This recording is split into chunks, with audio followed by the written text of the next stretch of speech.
Assalamualaikum warahmatullahi wabarakatuh. Perkenalkan, nama saya Surjan, salah satu pengajar sosiologi kelas 12 SMA Negeri Jatinangor. Adapun di dalam materi yang disampaikan di dalam pembelajaran kelas 12 IPS itu adalah standar kompetensi memahami dampak perubahan sosial dan memahami lembaga sosial. Kemudian kompetensi yang dimaksud adalah menjelaskan proses perubahan sosial di dalam masyarakat. Indikatornya adalah siswa mampu memahami terhadap pengertian perubahan sosial, mengerti tentang perubahan sosial. Kemudian menjelaskan faktor-faktor internal perubahan sosial, menjelaskan juga faktor yang datangnya dari eksternal perubahan sosial. Mari kita simak bersama-sama. Salah satu pemahaman mengenai perubahan sosial, yang mana yang dimaksud dengan perubahan sosial itu adalah perubahan yang terjadi di dalam kehidupan masyarakat, yang selalu terjadi dalam kehidupan masyarakat apapun perubahannya, karena perubahan ini bisa disebutkan bersifat dinamis, bisa disebut juga bersifat statis. Artinya bahwa perubahan yang dinamis itu adalah selalu berubah, selalu ada suatu pergerakan, sehingga disebut dengan dinamis. Statis artinya tidak ada suatu gerakan, tapi tidak bisa dihindari dengan kata perubahan. Perubahan terjadi dalam masyarakat itu adalah karena menyangkut masyarakat. Salah satu simak kita pendapatnya menurut William menyampaikan bahwa perubahan sosial mencakup unsur budaya, material, dan non-material, terutama menekan pada pengaruh yang besar dan unsur kebudayaan material terhadap unsur non-material. Di situ terlihat bahwa perubahan sosial yang non-material itu adalah dari awalnya dari ide, gagasan, keinginan yang muncul dari dalam diri manusia.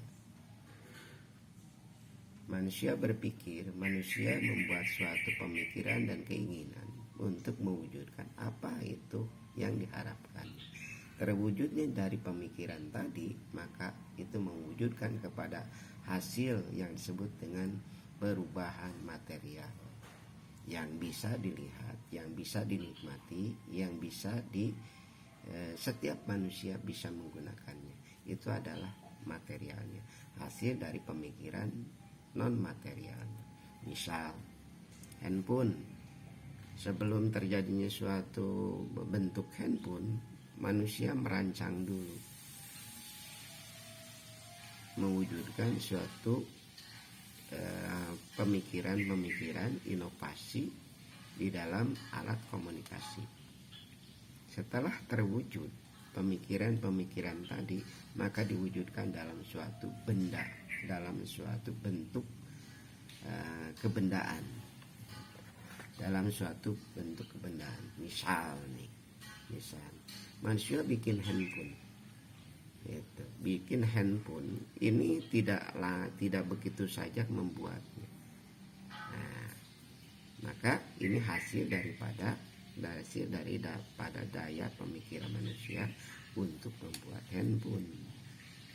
Hasilnya ini hasil budaya, sehingga bisa dinikmati, bisa terlihat ada nilai jual yang tinggi yang diminati oleh masyarakat.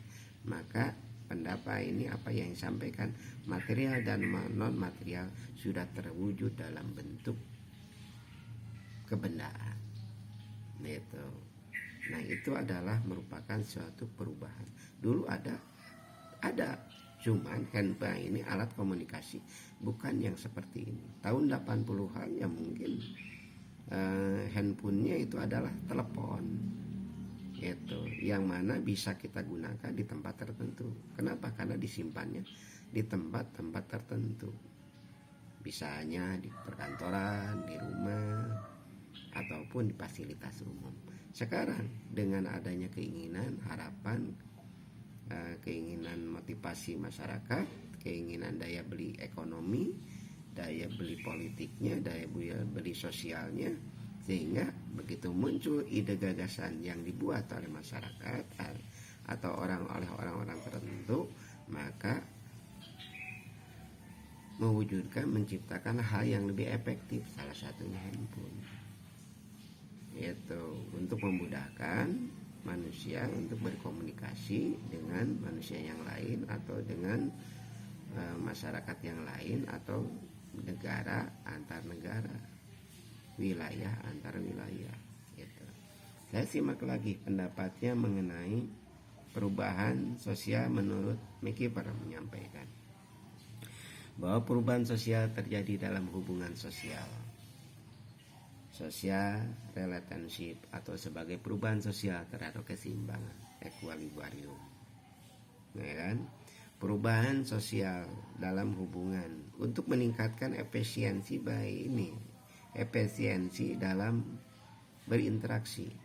Salah satunya handphone lagi. Handphone malah lebih mempermudah untuk melakukan suatu komunikasi, lebih efektif dengan alat yang baru ini.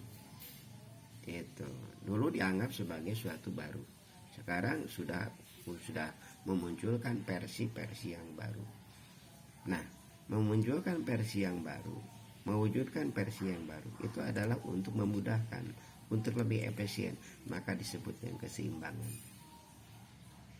Itu kalau orang lain menggunakan versi yang terbaru, ya kita menggunakan versi yang baru, itu keseimbangan untuk memudahkan komunikasi, untuk kelancaran komunikasi, untuk menyampaikan kesannya kepada orang lain yang disampaikan lebih mudah untuk dipahami. Muncul lagi kan dengan video call, itu akan lebih komunikasi, akan lebih efektif, akan lebih meyakinkan. Kenapa? Karena berhadapan, karena kelihatan antara yang menyampaikan materi ataupun yang menyampaikan pesan dengan penerima pesannya. Itu. Kemudian juga disampaikan, salah satunya itu adalah menyampaikan dari pendapatnya Gilin and Gilin, bahwa perubahan sosial terjadi karena kondisi geografis, karena kondisi kebudayaan material, komposisi penduduk, ideologi, maupun karena adanya fungsi ataupun penemuan baru dalam masyarakat. Tentunya itu kan kita harus dipahami, dengan adanya penemuan baru, adanya keinginan masyarakat untuk berubah, maka letak geografis yang tadi, kondisi geografis, kebudayaan material, komposisi penduduk, ideologi itu akan berubah sesuai dengan keinginan, sesuai dengan harapan yang diinginkan oleh masyarakat itu sendiri atau oleh orang perubah itu sendiri. Contohnya letak geografis. Dulu harga tanah tidak seperti yang sekarang. Sekarang harga tanah, masya Allah, mahal sekarang, ya kan? Mahal sekarang. Itu dengan apa? Itu ada korelasi antara komposisi penduduk dengan ideologi, bahwa kalau ada suatu perubahan, letak geografis akan berubah juga, akan lebih mahal juga. Kenapa? Karena ditata. Itu. Karena ditata, yang tadinya tanah pertanian jadikan tanah perumahan. Semakin banyaknya penduduk yang belum memiliki rumah, jumlah penduduk yang banyak, jumlah penduduk yang meningkat, ya kan, punya keinginan, mereka menyoroti siapa yang membuat perumahan. Nah, otomatis kan kalau memunculkan siapa pembuat perumahan, berarti harga tanah akan meningkat. Masyarakat pemikirannya berubah. Yang tadinya itu adalah pinginnya di istilahnya rumah perkampungan, sekarang enggak, pinginnya di rumah komplek. Kenapa? Karena mungkin sudah tertata dengan baik. dari segi keamanannya, dari segi fasilitasnya, dari segi bentuk rumahnya, dari segi ideologi penduduknya. Itu adalah menarik. Konsekuensinya semakin banyak penduduk, semakin ide-ide gagasan dan ini pemahamannya lebih berkembang, otomatis secara tidak langsung harga tanah pun dimanapun, tidak hanya sekedar untuk di komplek, dimanapun jadi meningkat.